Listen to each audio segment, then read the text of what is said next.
आज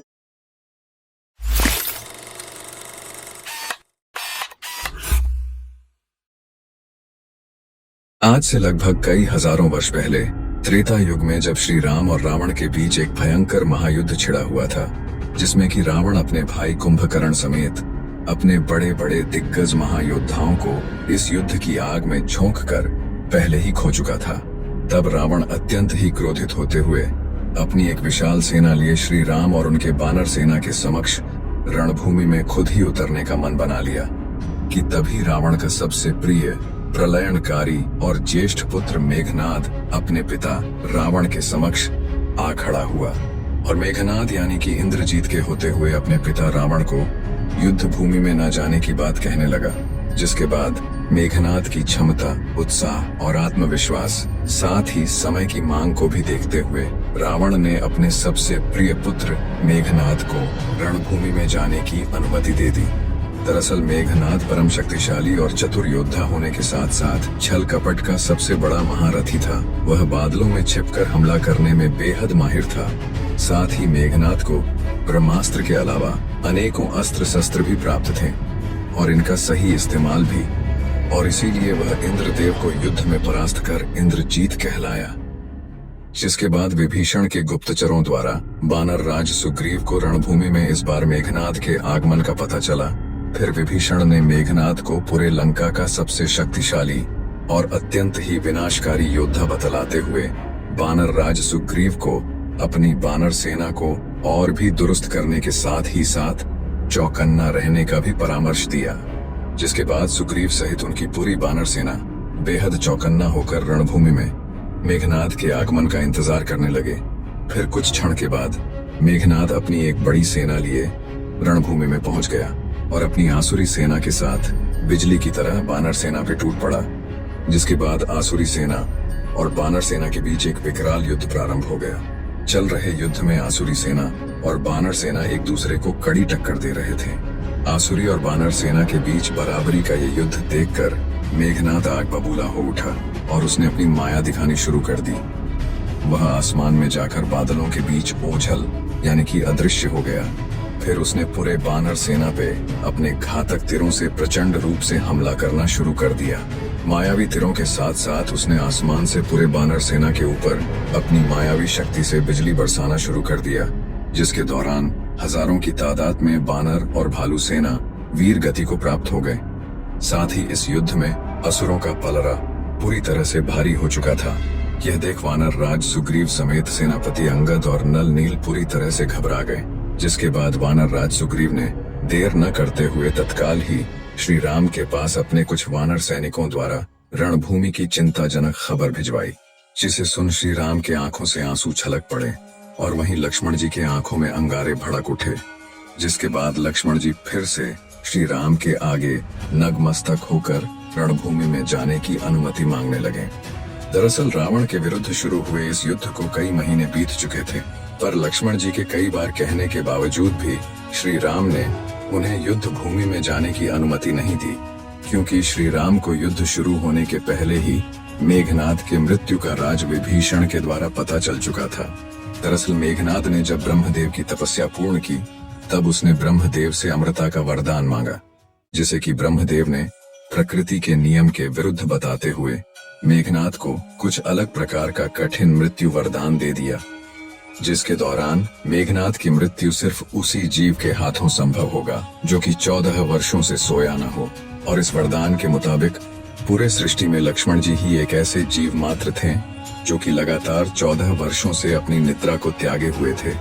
और इन बातों को समझते हुए श्री राम ने पहली बार लक्ष्मण जी को युद्ध में जाने की अनुमति दे दी, क्योंकि इस बार रणभूमि में मेघनाद यानी कि इंद्रजीत पैर जमाए जो बैठा था।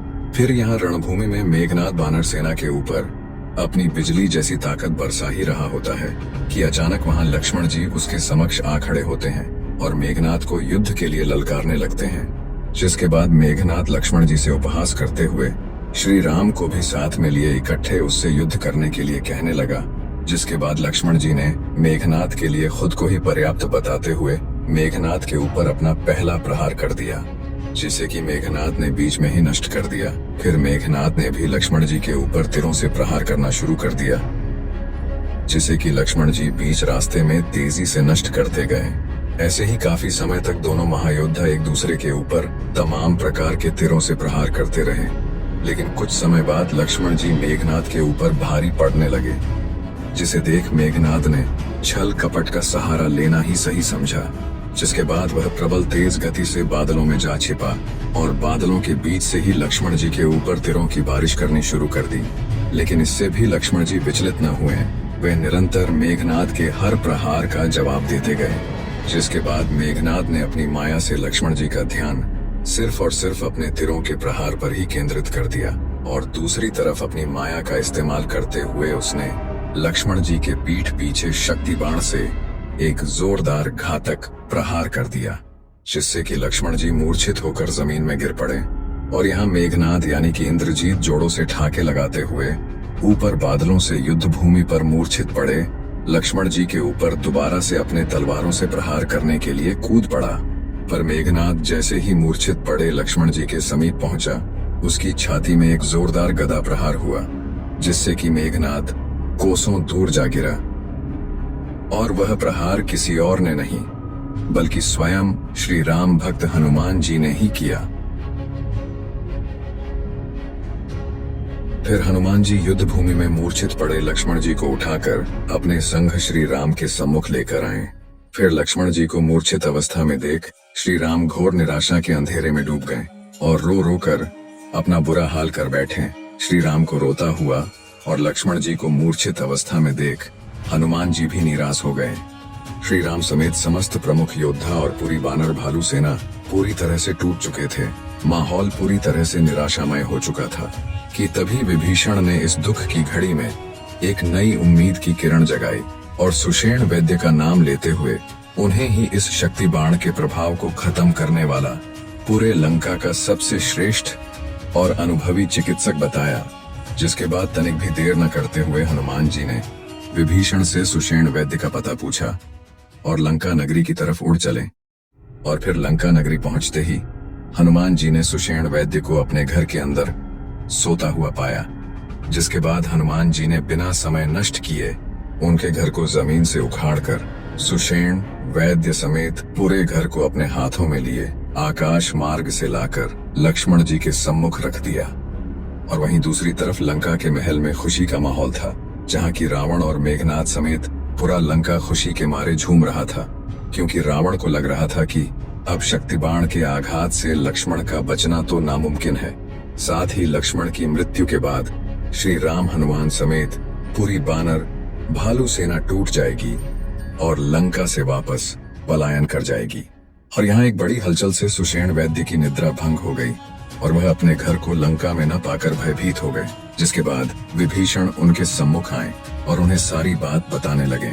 जिसके बाद सुषेण वैद्य ने लक्ष्मण जी के ऊपर हुए शक्ति बाण के आघात के प्रभाव को खत्म करने का सिर्फ और सिर्फ एकमात्र उपाय सुझाया, जिसमें कि उन्होंने तत्काल ही उत्तर की तरफ स्थित द्रोणागिरी पर्वत पे जाकर संजीवनी बूटी लाने की बात कही, क्योंकि एकमात्र संजीवनी बूटी ही शक्ति बाण के प्रभाव को तत्काल खत्म कर लक्ष्मण जी के शरीर को वापस से सामान्य अवस्था में लाने की क्षमता रखता था। जिसके बाद हनुमान जी सामने आए और सुषेण वैद्य से संजीवनी बूटी की पहचान के बारे में पूछने लगे।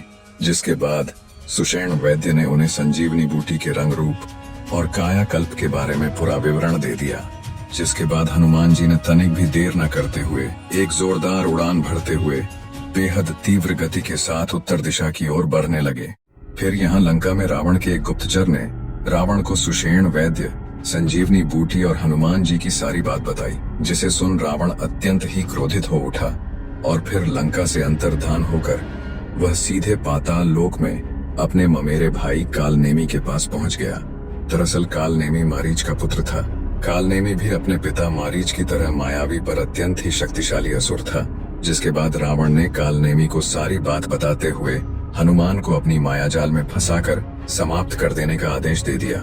जिसके बाद कालनेमी ने अपनी मायावी ताकत से हनुमान जी का मार्ग पता लगाकर अपना भेष बदलकर एक साधु का रूप ले लिया और उसी मार्ग में स्थित एक पहाड़ की चोटी पर बैठ श्री राम का नाम जपने लगा। और यहाँ हनुमान जी आकाश मार्ग से द्रोणागिरी की तरफ बढ़ ही रहे होते हैं कि उन्हें अचानक से राम नाम का जाप सुनाई देने लगा। फिर उन्हें सामने ही एक पर्वत की चोटी पर श्री राम का नाम जपता हुआ एक साधु नजर आया। श्री राम का नाम सुनते ही हनुमान जी खुद को रोक ना पाए और पहाड़ की चोटी पर उतरकर श्री राम के ध्यान में बैठे साधु को प्रणाम कहकर संबोधित किया। जिसके बाद उस साधु ने अपनी आंखें खोली और हनुमान जी को एक बेहद शुभ समाचार सुना दिया। दरअसल उस साधु ने अब लक्ष्मण जी को बिल्कुल स्वस्थ और कुशल मंगल बताया। साथ ही इसे श्री राम के द्वारा लिया गया एक परीक्षा मात्र बताते हुए इस परीक्षा में हनुमान जी को पूरी तरह से उत्तीर्ण भी बताया। जिसके बाद हनुमान जी आश्चर्य में पड़ गए। फिर वे इसे श्री राम की लीला समझते हुए बेहद प्रसन्न भी होने लगे। दरअसल बेहद सफाई के साथ झूठ बोलने वाला ये साधु कोई और नहीं बल्कि स्वयं मायावी कालनेमी ही था।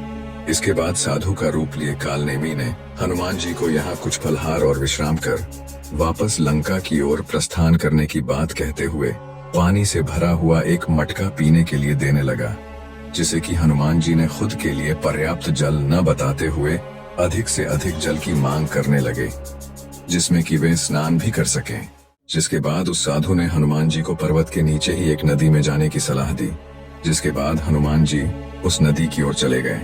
दरअसल कालनेमी के द्वारा दिए जा रहे उस मटके में पेय जल के रूप में एक मायावी घातक विष था, जिसे कि वो हनुमान जी को पिलाने में नाकाम रहा।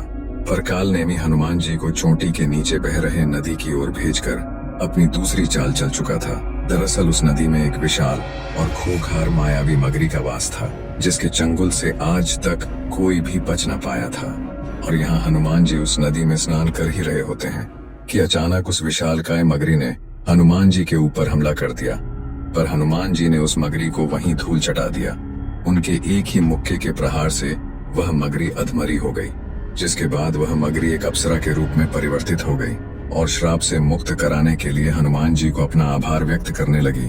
और साथ ही वह अप्सरा हनुमान जी को सावधान करते हुए उस साधु को एक मायावी भ्रमित करने वाला ताकतवर असुर बताया और रावण की एक चाल भी। जिसके बाद हनुमान जी के क्रोध का ठिकाना न रहा और यहाँ काफी देर हो जाने के बाद कालनेमी को लगा कि शायद उस मगरी ने अब तक हनुमान का काम तमाम कर दिया होगा कि तभी एक भारी भरकम मुक्का उसके चेहरे पर आ लगता है और फिर कालनेमी अपने असली रूप में आते हुए काफी दूर जा गिरता है।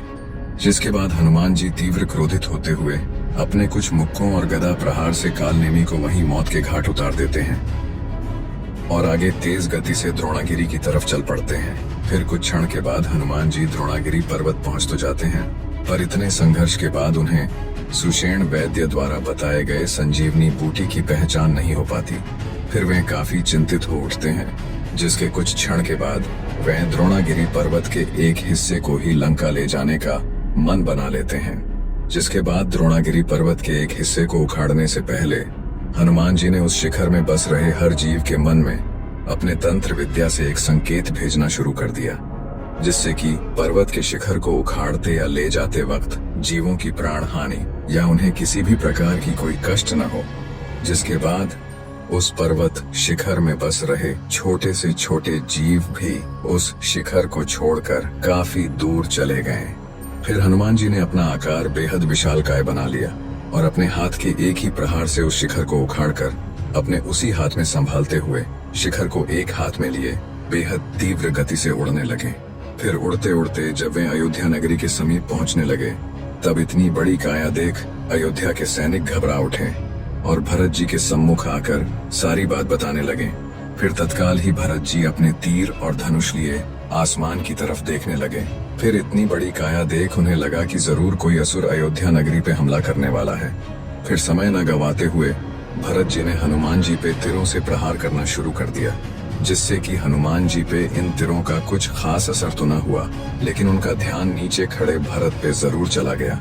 फिर हनुमान जी भरत जी के नजदीक आते हुए उनके सम्मुख जय श्री राम का जय घोष किया और साथ ही बाण चलाने का कारण भी पूछा, जिसपे भरत जी ने उनके इतने विशाल आकार और ऊपर से उनके हाथ में इतने विशाल पर्वत को देख अयोध्या में आक्रमण होने का अनुमान लगाने की बात कही। साथ ही भरत जी ने हनुमान जी से श्री राम के नाम के जय घोष का कारण और उनका परिचय भी पूछा, जिसपे हनुमान जी ने खुद को श्री राम भक्त बतलाते हुए उन्हें सारी बात बताने लगे। जिसके बाद भरत जी रावण और मेघनाद के ऊपर अत्यंत ही क्रोधित हो उठे और उन्हें भी अपने साथ लंका के युद्ध भूमि में ले जाने की बात कहने लगे। जिस पे हैरान होकर हनुमान जी ने भी भरत जी का परिचय पूछा। जिसके बाद भरत जी ने खुद को स्वर्गीय श्री दशरथ महाराज का पुत्र और श्री राम का छोटा भाई बताया। जिस पे हनुमान जी अत्यंत ही भावुक और प्रसन्न हो उठे। साथ ही उन्होंने भरत जी को सांत्वना देते हुए आगे लंका की ओर प्रस्थान कर बैठे। और यहाँ श्री राम समेत पूरी वानर सेना हनुमान जी के इंतजार में उद्विग्न हुए बैठे थे कि तभी अचानक सभी को आसमान के ऊपर एक महाविशालकाय काया नजर आई। और फिर इतने में महाविशालकाय हनुमान ने विशाल पर्वत के साथ समुद्र तट पर कदम रखते हुए सभी को हैरान कर दिया। जिसके बाद पूरी वानर सेना में उत्साह भर उठा और जय श्री राम के साथ साथ जय हनुमान का भी जय घोष होने लगा। फिर सुषेण वैद्य ने तत्काल ही पर्वत के अंदर से संजीवनी बूटी खोज निकाली और संजीवनी बूटी निचोड़कर लक्ष्मण जी के जख्मों में लगा दिया। जिससे कि तत्काल ही लक्ष्मण जी के जख्म भर उठे और वे तत्काल ही चेतना में भी वापस आ गए। पर चेतना में वापस आते ही वह मेघनाद का नाम लिए गरज उठे। जिसके बाद श्री राम ने उन्हें शांत कराया और पूरी वानर सेना ने बड़े ही उत्साह से जश्न मनाया। जिसके बाद हनुमान जी ने सुषेण वैद्य समेत उनके घर को वापस से लंका नगरी के अंदर उसी स्थान में स्थापित कर वापस आ गए। फिर यह खबर गुप्तचर द्वारा लंकेश रावण को पता चली। जिसके बाद रावण तीव्र क्रोधित होते हुए मेघनाद के वार को विफल बताया। जिसके बाद मेघनाद हारा हुआ महसूस करने लगा। फिर रावण ने मेघनाद को सांत्वना देते हुए ब्रह्मदेव के द्वारा दिया गया एक ऐसा वरदान याद दिलाया जिसके दौरान यदि मेघनाद अपनी कुलदेवी निकुंभला देवी का तांत्रिक यज्ञ पूरा कर लेता है तो उसे एक ऐसा दिव्य रथ प्राप्त होगा जिसमें बैठकर युद्ध करने से उसे कोई भी हरा ना पाएगा। जिसके बाद समय न गवाते हुए मेघनाद ने निकुंभला देवी का तांत्रिक यज्ञ आरंभ कर दिया। फिर इसकी सूचना गुप्त रूप से विभीषण को मिली और विभीषण ने यह बात श्री राम के सम्मुख रखी। जिसके बाद श्री राम ने लक्ष्मण जी को तत्काल ही मेघनाद के इस यज्ञ को भंग करने का आदेश दे दिया।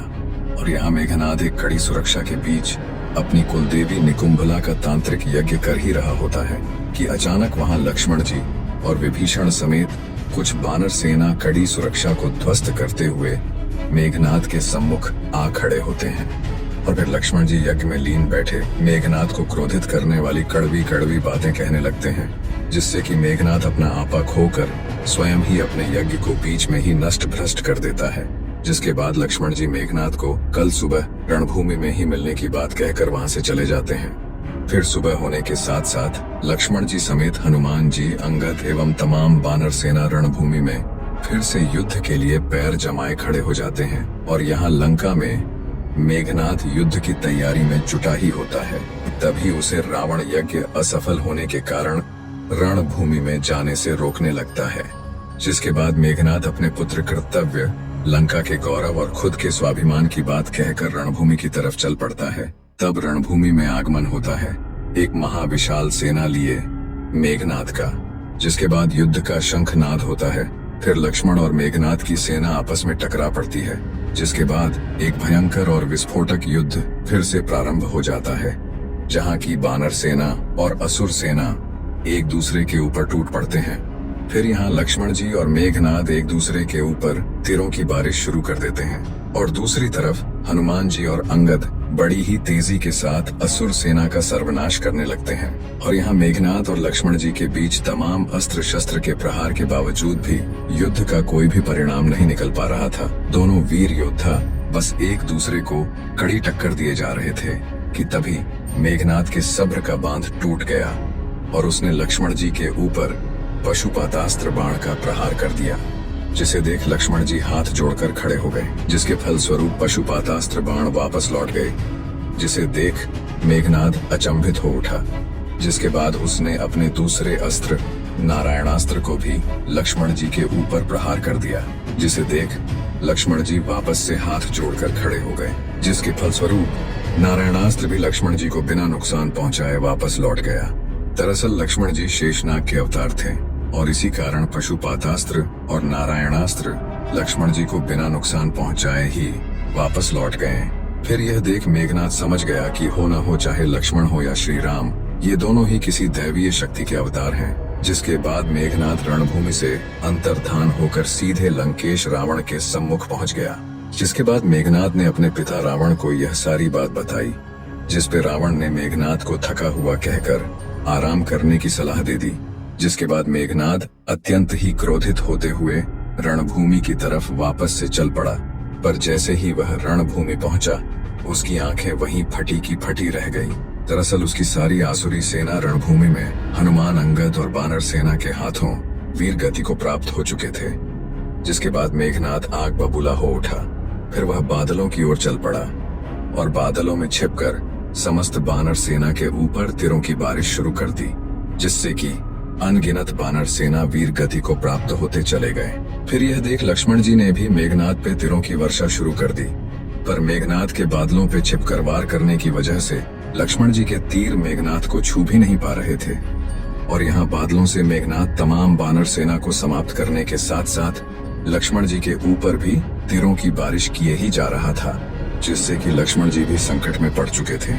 और फिर उस संकट की घड़ी में हनुमान जी लक्ष्मण जी के सम्मुख आ खड़े हुए और फिर उन्हें अपने कंधों पे बैठने का आग्रह करने लगे। जिसके बाद लक्ष्मण जी हनुमान जी का इशारा समझते हुए उनके कंधों पे बैठ जाते हैं और फिर हनुमान जी लक्ष्मण जी को लिए सीधे बादलों के ऊपर पहुंच जाते हैं, जहां की मेघनाद लक्ष्मण जी को साफ साफ दिखने लगता है। जिसके बाद लक्ष्मण जी समय न गवाते हुए अपने एक दिव्य अस्त्र को प्रकट कर सीधे मेघनाद के ऊपर प्रहार कर देते हैं, जिससे कि मेघनाद की एक भुजा कटकर सीधे लंका महल के अंदर जा गिरती है। और फिर अपने दूसरे दिव्य अस्त्र को प्रकट कर मेघनाद के सिर को धड़ से अलग कर देते हैं, जो कि सीधे युद्ध भूमि में जा गिरता है। फिर यह देख सभी देवी देवता लक्ष्मण जी और हनुमान जी पे अपना आशीष बरसाने लगते हैं और साथ ही श्री राम हनुमान जी को संकट को हर लेने वाला संकट मोचन बतलाते हैं।